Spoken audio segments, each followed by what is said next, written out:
Hi, welcome to MSMR's Wellness Conference, our first video together. Matt and Mark coming at you here. Hey Um, guys, how we doing? Matt Sweet, Mark Russo, athletic trainers at our best here.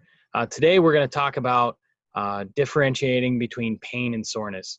It's one of the top things that come up with people who are trying to, break into wellness, or people who are, ex-athletes getting back into things and experiencing some orthopedic issues. Yeah, So, absolutely. I think as athletic trainers, both Matt and I, we see this a lot with any type of athlete, just trying to differentiate between pain and soreness and what that really looks like, especially with pain being so subjective. It's really a big struggle for some athletes to really verbalize what that is, and we kind of have to decipher what that is. So I think we really want to go over today what that looks like and how we use some tips, within our practice to help you differentiate between pain and soreness. yeah, absolutely. We definitely want to go over the basics, but we got to tell you one thing. We're just putting this from an educational point of view. We're not telling you to Absolutely. self-diagnose. Um, if you believe you have an injury or anything like that, we really recommend you see a doctor. And we're going to just give you some tips that will help you sort of determine like whether or not, you're on the fence about this and where you should go. So I guess the biggest question that I get is, what is soreness? So let's talk a little bit about how we define soreness. Yeah, I think from my perspective and the way I've always defined it for individuals is kind of that burny, achy, just general feeling within the muscles that you get from, after workouts, new workouts that, you haven't done before, or kind of what your body defines as moderate or intense activity. And then afterwards, typically that kind of weird, achy feeling that you get. Most people think that's from lactic acid buildup. Not the case. That's from some muscle tissue breakdown and micro tears within the muscle tissue, and then the inflammation process that comes with that. Sure. And that's not uncommon for that to, No, not at all. up to 72 hours and maybe even appear at the 48-hour mark. Yeah, I was, sometimes the easiest way to describe it to people is they'll say, okay, well, how do I know if it's soreness or not? Well, sometimes you get the next day you're sore and it gradually gets better. And sometimes it comes in a bell curve. That next day you're feeling pretty good. And then you start hitting that 26-hour to 48-hour mark and you're like, wow, day two, really rough. And then it comes back down again. Right. So now, what is pain? I think we see here the differentiation is sort of the severity of it. Yeah, absolutely. You can get some severe soreness, but when we're talking about the words like sharp, when we're talking about, really intense pain, Yeah. that keeps you up at night. Um, Yeah, stuff that will wake you up, stuff that it's really sharp, really, some people will describe as like lightning strikes hitting their body or, electrical shocks or something like that. I would definitely, categorize it as that. You're acute when you get your pops, and if anybody read my article, I've definitely had a number of acute injuries and pops within my life, and you get those in the muscles or joints or whatever. Or you can get your chronic stuff that'll build up. And that's I think that's the hardest thing to differentiate with this. And that's what we really want to focus on with a lot of this is really differentiating. Well, it's just soreness, it's soreness. And then eventually you're going to get, okay, this is kind of painful. And before you know it, you've got a chronic injury. yeah, and I think one of the biggest things is some people are just waiting too long to seek medical help, and sometimes they could have saved themselves a lot of trouble and pain by either seeing physical therapy or a doctor a little earlier in the process. I think the old adage of "oh, just suck it up," no pain, no gain. That's not necessarily the case. Yeah, absolutely. Especially with there's a lot more people going to the fitness world, and we had an article within our last newsletter that highlighted rhabdomyolysis, and people just kind of pushing it, really saying, okay, no pain, no gain. All right, well, you definitely get some pain because if you develop that, which is extreme amount of tissue breakdown within the muscles, that ends up with a lot of myoglobin actually clogging up your kidneys. That's going to result in some significant pain, and you're going to be in the hospital. So it's definitely listening to your body with it. So we're going through differentiating pain and soreness, and we've already highlighted some of the key points on what each of them are, but we wanted to hit some key items of really looking at things like One of them is duration. So talk to us a little bit about duration, Mark. Yeah, absolutely. So we went through duration a little bit with soreness, like 2 to 3 day window. Sometimes it's soreness right away. Sometimes it follows that bell curve. I think this is a good way to really differentiate if you have a pain or injury. Sometimes if it's acute, it's a pop. You'll know right away because you've got your immediate loss of function and things like that. But with this, if you're on the fence, you're not 100% sure. Sometimes, if you start getting past that 3 day, 4 day, 5 day mark and you're still having a lot of pain, a lot of soreness or a lot of issues, I think it's a pretty good situation that you're probably got an injury going on, or at least something that's happening that's telling you, okay, this is just not general soreness. Yeah, and I would say one of the most common things I've seen where people sort of try to get through with it or deal with it, so to speak. Yeah, exactly. Throw some dirt on it. Right. Back pain and shoulder pain are probably the two I see most often. People try to deal with back pain. I can tell you, as someone who's, dealt with back pain before, the quicker you deal with it, the quicker you get somebody to help you with it, the better off it generally is. Yeah, Um, absolutely. Letting that normal healing process happen with the back doesn't generally work out well for people.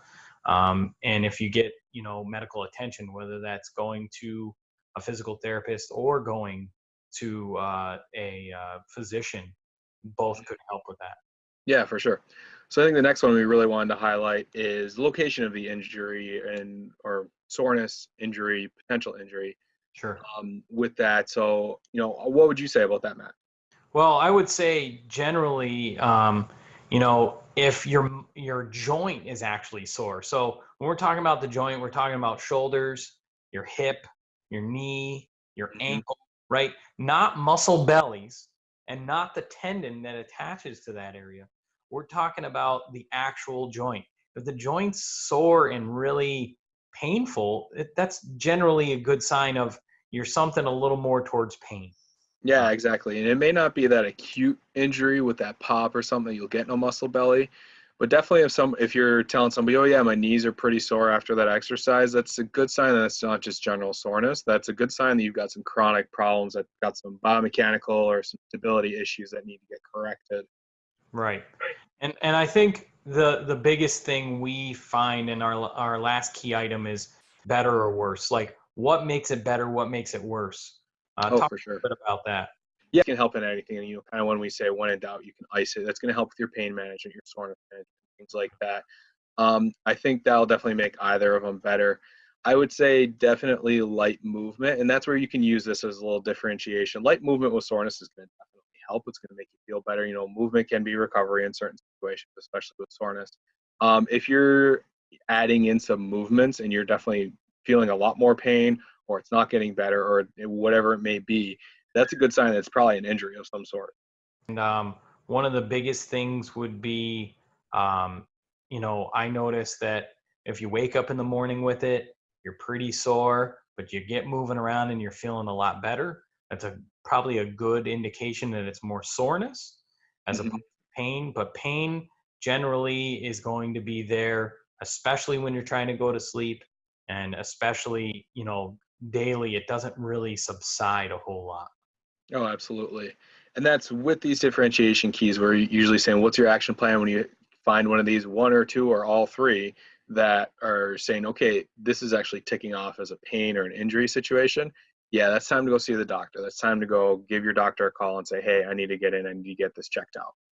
So one of the things we wanted to give you was some tips on helping with soreness. Okay, so we've told you with pain, go see the physician. It's probably something a little more serious that needs dealt with.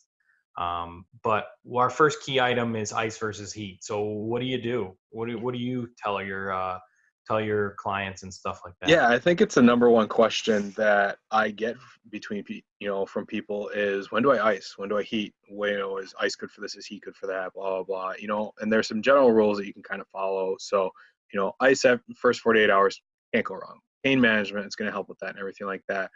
Heat's going to be really good for soreness and managing some spasm if you got some light spasm or tightness, muscle tightness, things like that. There are some things that are coming out that say, no, ice after anything after 8 hours is, it's not good. It doesn't help the healing process, things like that. We'll kind of wait and see how the research kind of shakes out on that as it's coming out. but I would definitely say, a good rule is ice for your pain management. So if you're in a decent amount of soreness or pain or something like that, however you want to classify that, you can ice that. If you're going to try to get up and do some movement, heat beforehand. That's going to be the best way to handle that, because that's going to loosen everything up and allow you to a little bit more motion, get that blood flowing, and get kind of some of that, inflammation out of the muscle. I really agree with the idea of icing. My practice-based evidence from years of doing this and on athletics and with our general population, ice generally will help a lot with the pain and the soreness and the swelling. Hmm. So, especially, I know there's a ton of high-profile athletes that swear by ice. Yep. Cryotherapy is huge, and you might hear it called cryotherapy. All they're talking about is some form of ice treatment. And I think that's one of the biggest things. And it's funny, people laugh when they're like, he's just going to say to ice it. But I'll tell you what, it makes people feel better because it does reduce that inflammatory response. Oh, absolutely. And I would say about 20 or 30 minutes.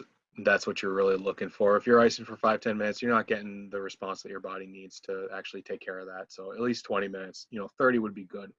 Yeah, Then definitely make sure you have a barrier between the skin so you don't get frostbite, because that's one absolutely. we gotta talk about. Absolutely. Next one that I would say for a key one is sleep, and there's more research. I'm sure you probably, half of our people are probably wearing fitness trackers that track their sleep. I definitely wear one, Hmm. um, and that's more research is coming out that sleep is one of the more important things for your recovery, because it just helps.